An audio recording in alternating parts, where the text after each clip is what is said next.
Black magic का दोबारा से कोई अटैक हुआ, आप क्या करते हो? इसके घर जा रहे हो, बहन के घर जा रहे हो तो उधर कुछ नहीं खा रहे हो, आप ससुराल में जा रहे हो तो कुछ नहीं खा रहे हो, आप कहीं और जा रहे हो, दोस्तों में जा रहे हो तो कुछ नहीं खा रहे हो, नहीं यार इससे कुछ पढ़कर ना फूंक दिया, नहीं यार इससे मीठी चीज़ ना खिला दियो। अब आप देखिए सोशल मीडिया पे इस वक्त चल क्या रहा है।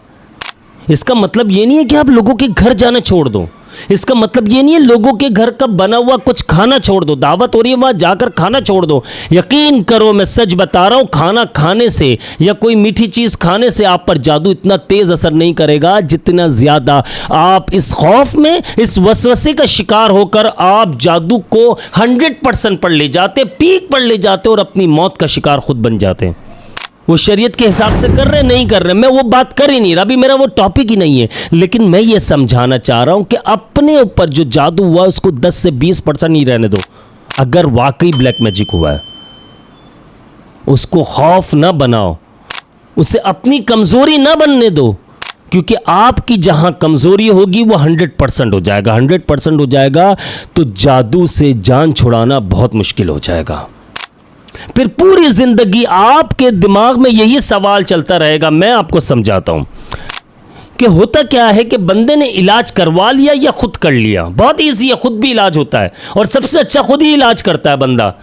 जितना बाहर का मौलवी या कोई बंदा करेगा रूहानी इलाज वाला आपका इलाज, उससे बेहतर इलाज आप खुद कर सकते हो। अपना इलाज की मैं बात कर रहा हूं कि अपना इलाज खुद कर सकता है बंदा। अब जब कर लिया अपना इलाज या करवा लिया, इसके बाद आप ये देखते हो कुछ टाइम तक आपकी तबीयत ठीक रहती है।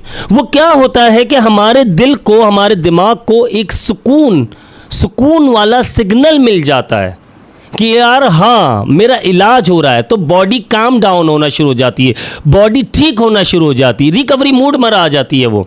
यानी ऐसा लगता है कि किसी ने उसका रिकवरी मूड बटन प्रेस कर दिया हो, वो ठीक होने लग जाती है। अब क्या होता है, कुछ टाइम निकलता है, 2 महीना, 4 महीना, 6 महीना, ये जिन लोगों पर बार बार जादू होता है उनके मुतालिक बात कर रहा हूँ, गौर से सुनिएगा इस बात को, ये 100% में श्योरली बात कर रहा हूँ। अब जब 4 से 6 महीने गुजर जाते हैं, बंदा ये सोचता है कि यार मैं तो अल्हम्दुलिल्लाह ठीक हो गया। किसी ने आकर आपसे सवाल कर लिया कि हाँ भाई तुम पर तो जादू हुआ था यार, कैसे हो, अब तबीयत ठीक है? अल्हम्दुलिल्लाह मैं ठीक हूँ। उसने कह तो दिया, लेकिन आपके दिमाग में अब ये सिग्नल आ गया दोबारा से। दूसरे बंदे ने आपसे ही कह दिया यार जादू का मरीज इतनी जल्दी ठीक नहीं हो सकता। वो जितने मुंह उतनी बातें कर रहे हैं लोग, मिर्च मसाला लगाकर आपको कह रहे हैं, और आपने ये सोच बना ली। अब आप घर गए हो या आपके किसी दोस्त का, फिर आप घर चले आते हो, इसके बाद आप देखते हो वाकई मेरी तबीयत यार नहीं, यार मेरी बेचैनी बढ़ रही है, मैं नोटिस नहीं कर रहा था, मैं ठीक नहीं हूँ, अब मैं नोटिस करूंगा मैं ठीक हूं या नहीं हूं। बस वहीं से दोबारा से खौफ शुरू, वहीं से दोबारा से वसवसे शुरू, और आपको लगेगा दोबारा आप पर किसी ने अटैक कर दिया। अब बात ये आ जाती है, दूसरी बात, अहम बात, आप ये कहते हो कि अब्दुल्ला भाई किसी ने तो हमें नहीं बोला। अब क्या होता है, ये वो बंदे होते हैं जो हर वक्त ओवर थिंकिंग करते हैं, ज़्यादा सोचते। अब ज़्यादा सोचते हैं, वो ये सोचते हैं कि यार मुझ पर जादू हुआ तो अल्लाह का शुक्र है मैं ठीक हूँ यार, अब 3-4 महीने हो चुके, 2-3 महीने हो चुके, मेरा इलाज हुआ, मैं बिल्कुल ठीक हो गया।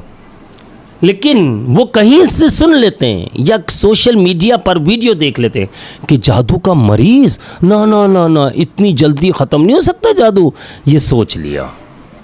फिर क्या होता है, जब बंदा ये सोच लेता है इतनी जल्दी ठीक नहीं हुआ, उससे वीडियोस देख ली या ऐसे खुद से सोचना शुरू कर दिया मैं ऐसे इतनी जल्दी ठीक कैसे हो गया, मैं तो बड़ा शदीद बीमार हुआ था।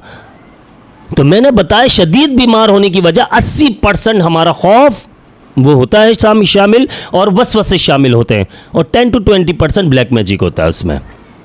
अब जब बंदा ये सोचता है कि यार मैं ठीक कैसे हो गया, नहीं यार मैं बिल्कुल ठीक नहीं हुआ, तो वो फिर दिमाग का ट्रिगर जो है वो बटन दोबारा से प्रेस कर दिया जाता है, हम खुद प्रेस करते हैं। जब वो बटन क्या होता है कि हम सिग्नल दे देते हैं खतरे का, दिमाग उसे खतरे का सिग्नल समझकर महसूस करना शुरू कर देता है, जिसकी वजह से हमारी हार्ट बीट बहुत तेज़ हो जाती है, दिल की धड़कन बढ़ जाती है। आपके तो दोबारा से अटैक हुआ मुझ पर, ब्लैक मैजिक का दोबारा से कोई अटैक हुआ, आप क्या करते हो, इसके घर जा रहे हो, बहन के घर जा रहे हो तो उधर कुछ नहीं खा रहे हो, आप ससुराल में जा रहे हो तो कुछ नहीं खा रहे हो, आप कहीं और जा रहे हो, दोस्तों में जा रहे हो तो कुछ नहीं खा रहे हो, नहीं यार इससे कुछ पढ़कर ना फूंक दिया हो, नहीं यार इससे मीठी चीज़ ना खिला दियो। अब आप देखिए सोशल मीडिया पे इस वक्त चल क्या रहा है।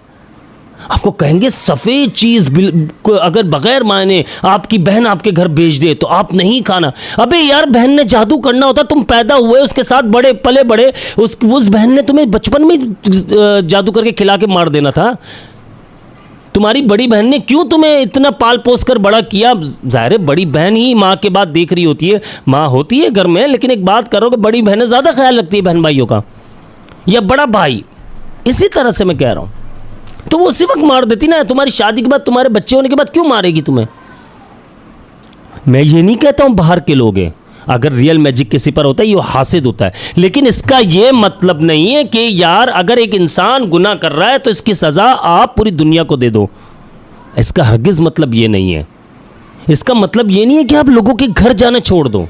इसका मतलब ये नहीं है लोगों के घर का बना हुआ कुछ खाना छोड़ दो। दावत हो रही है वहाँ जाकर खाना छोड़ दो। यकीन करो मैं सच बता रहा हूँ, खाना खाने से या कोई मीठी चीज़ खाने से आप पर जादू इतना तेज़ असर नहीं करेगा जितना ज़्यादा आप इस खौफ में, इस वसवसे का शिकार होकर आप जादू को 100% पर ले जाते, पीक पर ले जाते और अपनी मौत का शिकार खुद बन जाते हैं। तो आपकी मौत का जिम्मेदार वो जादू नहीं होता, आप खुद होते हैं। आप अपने आप को तबाह कर देते हैं। तो सूरतुल बकरा की अगर मैं बात करूं, जो आज की मेरी वीडियो का टॉपिक है, उसमें मैं यही समझाना चाह रहा हूं। अगर आपको लगता है कि ब्लैक मैजिक बहुत ज़्यादा बड़ा हुआ, देखिए ये याद रखिएगा, हमारे नबी सल्लल्लाहु अलैहि वसल्लम का फरमान है, जिस घर में सूरह बकरा पढ़ी जाती है वहाँ पर शयातीन नहीं आ सकते। शयातीन के असरात जो होते हैं, यानी शैतानी असरात जो होते हैं, वो नहीं आ सकते। जादू नहीं हो सकता। जब शैतान नहीं आ सकता तो जादू नहीं हो सकता। सोचने वाली बात है, जादू हो ही नहीं सकता। फिर तो घर में फरिश्ते आएंगे, रिस्क में बरकत होगी, उम्र में बरकत होगी, सेहत में बरकत होगी, एंजाइटी ख़त्म हो जाएगी। यानी टेंशन का अगर आप शिकार है, एंजाइटी ओवर थिंकिंग का शिकार है, आप ख़त्म हो जाएगी ये सब चीज़ें।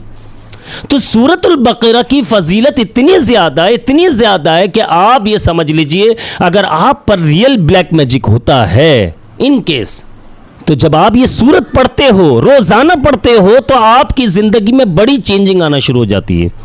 आप एक बड़ी बीमारी से बचना शुरू हो जाते हो। आप हर तरह की मुसीबत और आफात से बचना शुरू हो जाते हो। हर तंगी से बाहर निकल आते हो। आजकल सबसे ज़्यादा ये सोचा जाता है कि अगर मर्द पर जादू हो जाए तो वो ये सोचता है सबसे पहले बीमार होने के साथ मेरा रिस्क रोक दिया गया। देखा मुझ पर जादू हुआ, इस वजह से मेरा रिस्क रोक दिया गया।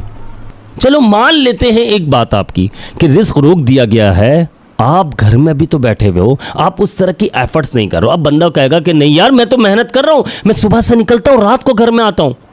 तो भाई अगर आप खौफ और वसवसों का शिकार होकर अपने साथ साथ आप अपने खौफ को भी और वसवसों को भी साथ लेकर चलते हैं, तो आप अकेले तो अपनी जॉब पर नहीं जा रहे, आप अकेले तो अपने बिजनेस पर नहीं जा रहे, आप 2-3 बंदों को साथ लेकर जा रहे हैं। खौफ एक वसवसे, जब खौफ वसवसे आ गए तो आपकी हार्ट बीट बढ़ेगी, आपका दिमाग काम नहीं करेगा, दिमाग पर बोझ महसूस होगा, उबकाई आएगी, पेट में आपके अजीब से गैस बनना शुरू हो जाएगी, जैसा कि मैंने बताया। आप क्योंकि दिखें, ये याद रखिएगा, बहुत सारे ऐसे लोग हैं जिन्हें अगर कोई टेंशन की बात सुना दो तो उनके पेट पे दर्द होना शुरू हो जाता है। यह आपने भी देखा होगा, उनके पेट में दर्द होना शुरू हो जाएगा।